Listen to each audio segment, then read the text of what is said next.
Welcome to our home on this beautiful summer afternoon, the end of July. So today I'm going to talk about receiving love from our parents. Whether your parents are still alive or whether they've passed on, this will be relevant, and I have a story. So, a number of years ago, you probably know the date that our book was published, The Shirt Art? 1984. Okay, so 1984, our first book was published, and we were so happy about it that we sent our parents, Barry's parents, my parents, a copy of the book. My parents lived in Buffalo, New York, and unbeknownst to me, my brother, who's 4 years older, is a genius in engineering, and he wrote a very big brown leather-bound textbook on power systems engineering. I couldn't understand any of it, but anyway, at the same time, he sent my parents his book. So they both arrived just about the same time, and we visited a couple months later. I walked into their living room, and there on the coffee table was my brother's book, just so proudly displayed. And our book was nowhere to be seen. It was just a simple little blue book and had handmade cover. And we had been very honest in this book about relationship and telling stories about our own relationship, and stories that we felt could really help couples get through some of the harder times. And so I didn't say anything to my parents, but of course I went looking. And in the very back room, I found our book way up on a shelf in the corner where you couldn't really see it. You had to really be standing on a chair and searching for it, like I was. So I brought it down and I said, "Mom, why is our book way up here where no one can see it, and my brother's book is right in the living room? What's going on?" And my mother said, "I'm so embarrassed about your book. I don't want it to come to New York. I hope it just stays in California.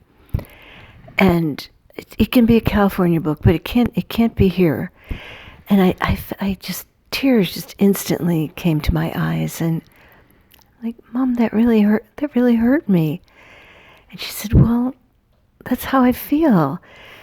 And so I left. We had our two little girls. They were 7 and 2. And I left them in my parents' home with my parents, and they were very happy there. And I went for a long walk in the neighborhood that I grew up in. And at first I was so angry. I was kicking stones and kicking the sidewalk and carrying on, hoping none of the neighbors would look out and see me. And then I just was just crying. And then that was done. And then this little voice came in to my heart, and it said, "Do you want perfection from your mother? Or can you feel the way her love comes through, uniquely comes through her?" So I thought, no, I really want to feel her love. And for the rest of the walk, I thought of all the ways that her love really comes through so strongly. And there were many ways. And one of those ways is that every Saturday she gave me a baking lesson. And we made cakes and pies and cookies and bread. And we made all this stuff. And she said, "This will be for the whole week, for the family." And we did that every Saturday, and it was such a sweet time with her. So I got back to my parents' house, and I peeked into the kitchen, and there was my mom making cookies with our little girls, and it was a big mess, and they had cookie dough all over their faces and hair, and she just was being so patient with them. And I stayed watching them for a moment, and I thought, my mother isn't perfect, and she's made mistakes, but I love her so much, and she loves me, and we have this agreement that no matter what happens, we're just going to keep on loving each other and not seek perfection. So I went back in the house, and my mother came and gave me a hug, and we told each other that, that I love you, Mom, and she told me how much she loves me, and we never talked about it again. My mother didn't have the tools, the psychological tools that I have. She didn't have the training. She just was a very, very simple woman, mostly stayed at home taking care of my brother and I, and sometimes working as a church secretary, but just very, very simple. And the book at that time had embarrassed her because we were so open. None of her friends' daughters did that. So I'm so grateful. That was like one of the most important walks for me, making that decision to just feel her love in the way that she can. And I went on to have 20 more years with my mother and grew to love her more and more and more deeply and really unconditionally. So wherever if your mother's alive, you're still very blessed with that, and take time to feel how she does love you. And if she's passed on, you can do the same thing. And of course, you can do this with your fathers too. It will bless your heart enormously, rather than holding grudges or blaming your parents, but just to see the ways that they did give love. This reminds me of how I was an embarrassment to my parents also. I remember at the same time that our first book, The Shared Heart, came out. I remember my parents visited, and at the time we had this very cheap rental house, and I remember we had one chair, and my parents, I think it was my dad, he said, "Barry, you're a doctor and you have one chair?" It was, we were embarrassment. And I remember my mom, both of my parents could never understand, especially the work that we did, the workshops and retreats that we led. They were just way off their understanding. And they kept saying, you're a doctor. You could be making a lot of money, of course, but doing something very different. So, we're parents. We have to really allow our children to be who they are, right? And I remember my mother, after our son was born, so in 1989, 1990, she came to our Brighton Bush retreat one summer under the pretense of watching our son. And I remember at first she was just in charge of our son, and she didn't really want anything to do with what was going on in the workshop. But day by day, she got drawn in by the power of the love and the emotions. And pretty soon, she was right in there with the group, crying her eyes out and working through issues. And at the end, she said something so beautiful. She said, "Now I understand, Barry. You're still a doctor, just a doctor of the soul rather than the body." So have patience with your parents. They're not perfect. And receive the love that they do have, yeah. and the ways that that they have expressed it. Yeah. It will bless your heart so deeply and change your life. So you have a beautiful song. Yeah. This is a real simple one.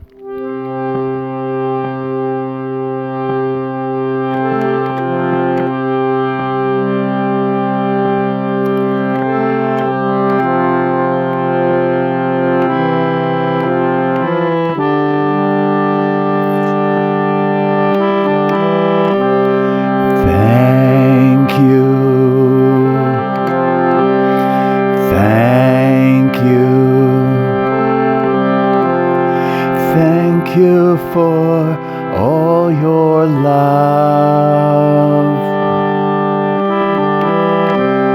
Thank you.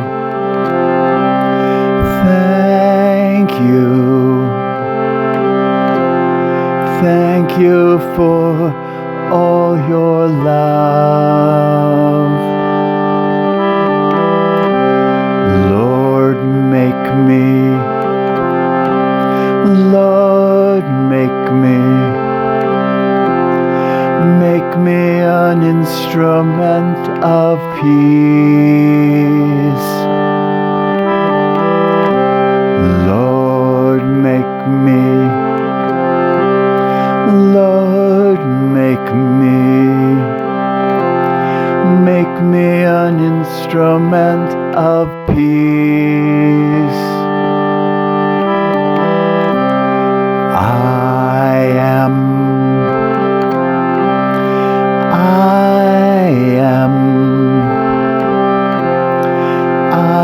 am that I am.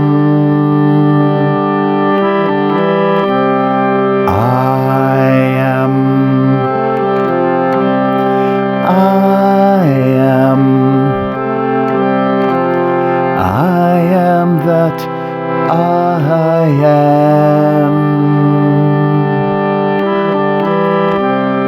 Thank you. Thank you. Thank you for all your love. For all your love.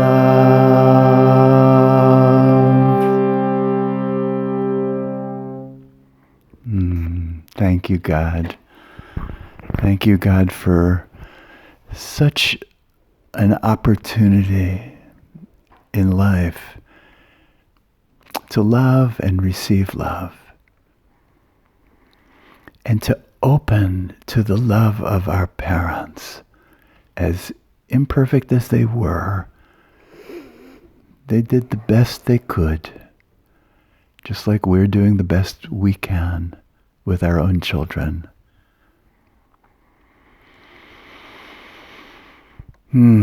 Thank you. All right. So thank you so much. And now, as promised, we're going to give you another view of the puppies. They're going to be 3 weeks old in 2 days. Very cute. They're moving around and they're barking.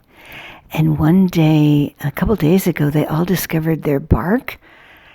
And they were driving us crazy, barking. But that was just one day. They've settled down.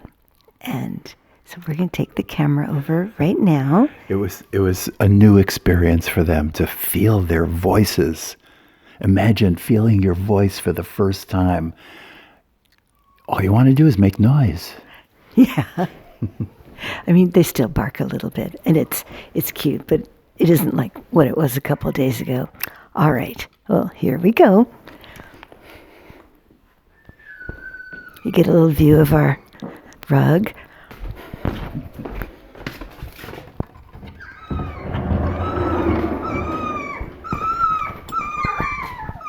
Okay, so somebody got isolated from the rest of the group.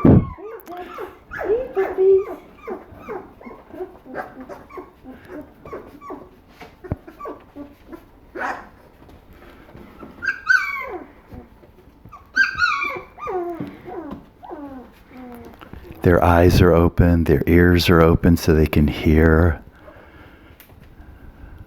This little puppy's name is Yogi. There's Yogi.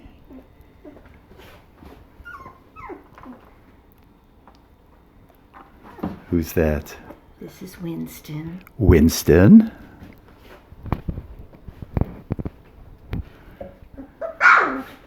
And this is Daisy. Little Daisy. Daisy's going to be off to be a therapy dog. Yeah. She doesn't know that yet, Right. but she's going to be a therapy dog. Yeah. Oh boy. All right. Somebody's going on to the newspaper, maybe to pee. I'm training them. All right. Okay, and next week we'll show you more. Okay. Bye-bye. God bless.